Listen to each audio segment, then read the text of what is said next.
अस्सलाम वालेकुम। जाहिद आपकी खिदमत में एक नई वीडियो के साथ हाजिर है। दोस्तों, ये मेरा नया चैनल हेल्प हाउस के नाम से मैंने बनाया है। जो मेरा पहला चैनल था उसको मैंने छोड़ दिया है और मैं अब किसी टेक्निकल इशू की वजह से मैं उस पर काम नहीं कर रहा, इसलिए आप इसको ज़रूर सब्सक्राइब कर लीजिए। इसमें आपको नई नई अच्छी चीज़ें, अपडेट्स जो है वो मिलती रहेंगी। नई इंफॉर्मेशंस जो हैं उससे आपको फ़ायदा होता रहेगा। बड़ी इम्पोर्टेंट इंफॉर्मेशंस जो है अभी मैंने अपलोड रिसेंटली की हैं, नई वीडियोस अफशर से अपनी इंफॉर्मेशन चेक करने का तरीका, कफील का आईडी, या मतलब इस तरह की बहुत सारी वीडियोस आपको इस पे मिलेंगी। आप इसको ज़रूर सब्सक्राइब करिए ताकि आपको नई नई चीज़ों का पता चलता रहे। वीडियो में मैं अपना व्हाट्सएप और ईमो नंबर छोड़ूंगा, अगर आपको जो है ज़रूरत हो कॉन्टेक्ट करने की तो आप कभी भी मुझसे कॉन्टेक्ट कर सकते हैं। इंशाल्लाह मैं पूरा आपको फीडबैक भी इसका दूंगा।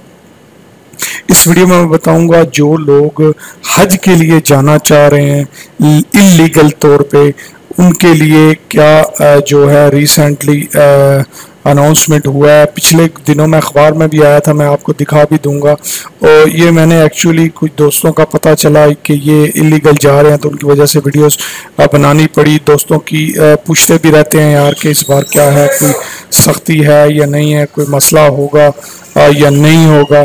पहली बात तो ये है कि अगर आप इलीगल तौर पे हज करते हैं, अगर आप पकड़े जाते हैं चेक पोस्ट पे, तो अब नया जो इन्होंने सिस्टम निकाला है, नया जो मतलब इन्होंने अनाउंसमेंट की है, उसके मुताबिक 10 साल बैन है। ये देख लीजिए आप, यहाँ पे मैं लिंक में आपको दिखा भी रहा हूँ, न्यूज़ में अरब न्यूज़ है, ये लिंक भी मैं डिस्क्रिप्शन में दे दूंगा, आप चेक कर सकते हैं। Illegal expect pilgrims to face 10 years ban from kingdom. यहाँ पे उन्होंने जस्टिफिकेशन भी इसकी लिखी है, आप पढ़ सकते हैं। ठीक है, यही सेम लिखा हुआ है। 10 साल आपको बैन है अगर आप इलीगली पकड़े जाते हैं सऊदी अरब। अब ये मत सोचिएगा कि 10 साल बैन है यार कोई मसला नहीं, चले जाएंगे हज कर लें खली बली। ये सोचिए कि अगर आप पकड़े जाएंगे तो यहाँ पे आपको कितना जलील होना पड़ेगा, ये सोचिए। बैन तो अलग बात है, क्यों जलील होना पड़ेगा? अगर आप पकड़े जाते हैं, आपके फिंगरप्रिंट होते हैं, वो आपको छोड़ देते हैं, आप लोग वापस अपनी कंपनी कफील के पास आ जाते हैं, ठीक है, हज के बिना या हज करके। फिंगरप्रिंट आपके करवा लेते हैं, आपको छोड़ देते हैं, हज करो या वापस जाओ, दोनों कंडीशंस में। आप वापस आते हैं अपनी कंपनी के पास, 2 महीने 4 महीने काम करते हैं। जब आपका इकामा एक्सपायर होने पे आएगा तो आप समझेंगे कि बस फिंगरप्रिंट हो गया, आप किसी ने कुछ नहीं कहा। अगर तो वो आपको पकड़ के जेल में बंद कर देते हैं, इस पे भी मैं आपको डिटेल देता हूं। पहले मैं आपको ये दूं कि अगर आपको छोड़ देते हैं, आपका इकामा जब आपने रिन्यू करवाना है या कोई भी आपने काम करवाना है जो गवर्नमेंट से रिलेटेड है, वो नहीं होगा। मसलन विजिट वीज़ा, फैमिली का इकामा रिन्यूअल, गाड़ी का कोई इंश्योरेंस का मसला, या छुट्टी, वेकेशन, या कुछ भी आपका खाता आएगा तो आपका नहीं होगा। उसकी वजह ये है कि आप जो है ब्लैक लिस्ट हो चुके हैं सिस्टम में, 10 साल के लिए बैन हो चुके हैं। अब आपको वो क्या सिस्टम प्रोसीजर उसका क्या है आपको निकालने का, आपको सरेंडर करना पड़ेगा, जाके खुद को उनके हवाले करना पड़ेगा। इकामा रिन्यूअल अगर आपका नहीं हुआ तो जाने का तरीका क्या रहेगा? अगर वो आपको छोड़ते हैं, आपको सरेंडर करना पड़ेगा, वो आपको जेल में भेजेंगे। जेल में कितना टाइम रखेंगे ये उन पे डिपेंड करता है। फिर कुछ डॉक्यूमेंटेशन होगी आपकी, पेपर कुछ आपका मंदूब या कफील जाएगा, जाके उनसे उनको बताएगा कि ये बंदा है, कोई डॉक्यूमेंटेशन आपकी कंपनी जो है लेगी, बंदा साइन करेगा। इस तरह के कुछ प्रोसेस होंगे, वो क्लियर करने पड़ेंगे। ठीक है जी, क्योंकि हमारे जिस कंपनी में मैं यहाँ पे काफ़ी बंदों के साथ ये केस हो चुके हैं, इसलिए मैं आपको इतनी डिटेल से बारीकी से बता रहा हूँ। तो वो उसके बाद वो सारा कुछ होने के बाद अब आपका इकामा भी एक्सपायर हो गया। अगर आपका बैंक अकाउंट है तो आपका पैसा भी फंस गया, हर चीज़, ना इकामा रिन्यू होगा ना कुछ। अगर और कुछ चीज़ें आपकी इकामे से रिलेटेड है वो भी होल्ड होगी, क्योंकि इकामा आपका रिन्यू होगा ही नहीं। ठीक है, तो अब आपने जो है जेल में जाना है 10 दिन, 20 दिन, महीना, 2 महीने, 1 दिन या 1 घंटा, ये उन पे डिपेंड करता है। ठीक है, जब वो सारी कार्रवाई मुकम्मल करेंगे फिर वो आपका खरूज लगाएंगे।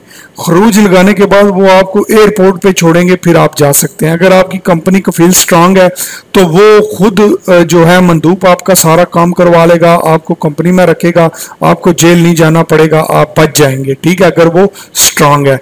उसमें क्या होगा, आप फाइनल एग्जिट का पेपर लेंगे, जाके बैंक से अपने पैसे लेंगे, लेन देन जो है फाइनल एग्जिट के पेपर पे क्लियर करेंगे और आपको यहाँ से निकाल दिया जाएगा जेल भेजे बगैर, अगर आपका कफील और कंपनी स्ट्रांग है और वो ये रिस्क लेंगे तब। क्योंकि आपने इलीगल काम किया हुआ है, हज किया हुआ है, तो वो कम ही इसमें इन्वॉल्व होते हैं वो लोग। ठीक है, ये भी याद रखिएगा।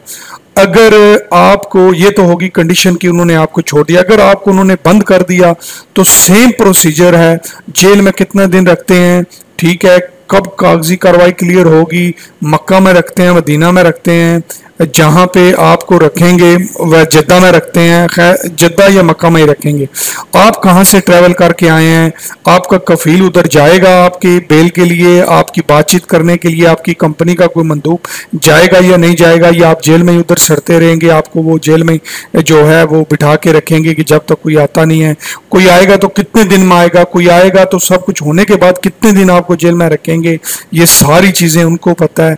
लेकिन ये सारी चीजें आप सोच लीजिए कि अगर ऐसा होगा तो कितना प्रॉब्लम बनेगा आपके लिए। ठीक है, इन सब चीजों को मद्देनजर रख के आप जो है इलीगल तौर पे हज करने का सोचिएगा। अब वो बात नहीं है, आप सख्ती ज्यादा है, हरम से भी आपको पकड़ सकते हैं। अगर आप बाहर से नहीं पकड़ाए तो ये मत सोचिएगा कि आप जो है आपको वो अंदर से नहीं पकड़ सकते। मैंने कितने केस सुने हैं कि अंदर से भी वो पकड़ लेते हैं, अरफात से पकड़े, मुजल्फा से पकड़े, या हज में वो कहीं से भी पकड़े। एक तो आपको दम पड़ जाएगा, हज भी आपका जाता रहेगा और आपको परेशानी का भी सामना करना पड़ेगा। ठीक है, अगर वो हज करने दें तो उनकी मर्जी है। 10 साल के लिए बैन भी आप हो रहे हैं। ठीक है, ये चीज़ें दोस्तों सिर्फ बैन की बात नहीं है, आपको परेशानी बहुत देखनी पड़ेगी। इस वजह से यही एडवाइस है कि तसरी अगर आपके पास है तो जाएं, अल्लाह का नाम लेके हज करें। अगर आपके पास तसरी नहीं है तो आप ये रिस्क मत लें। मक्का में रहने वाले लोगों के लिए तो इतना प्रॉब्लम नहीं है, जद्दा में रहने वाले जो लोग खिलाड़ी हैं वो तो कर सकते हैं। वैसे भी जो पुराने बंदे हैं जिनके पास बहुत सख्त किस्म के जुगाड़ हैं वो कर सकते हैं किसी तरीके से, लेकिन फिर भी इतनी सख्ती है। आपको पता है इस बार हालात कितने ख़राब हैं। ये ग्रेस पीरियड इन्होंने ऑफर जो दी थी इसी वजह से दी कि हज से पहले इलीगल लोगों को निकालें। आपको पता है कि आजकल जो है हालात ख़राब होने की वजह से हज की ज़्यादा सख्ती है, बहुत ज़्यादा सख्ती है। इसलिए दोस्तों अपने आप को सेव रखिए, हज लीगल तरीके से करिए, तसरी से करिए। इलीगल तरीके से फंसेंगे आप ख्वार होंगे, परेशान होंगे। मैं उम्मीद करता हूँ आपको इस वीडियो की समझ आई होगी, लीगल तरीके से हज, इलीगल तरीके से हज करने की चीज़ों की समझ आई होगी, पनिशमेंट जो आपको मिलनी है उसकी समझ आई होगी। इस वीडियो को लाइक शेयर सब्सक्राइब करिए, चैनल को, वीडियो को दोस्तों तक जरूर पहुँचाइए ताकि उनको पता चल जाए, वो इलीगल तरीके से हज ना करें और वो जो है इस मुसीबत परेशानी से बच जाएं। और आगे बेशक आप नेक्स्ट टाइम कर लें, 2 महीने पहले बुकिंग करके आप अपने तसरी ले लें। तसरी की वीडियो मैंने इसमें डाली हुई है, लेने की हर चीज़ की। मज़ीद कोई इंफॉर्मेशन आपको चाहिए तो मुझे ज़रूर बताएं, कमेंट्स करें या मुझे कॉल करें।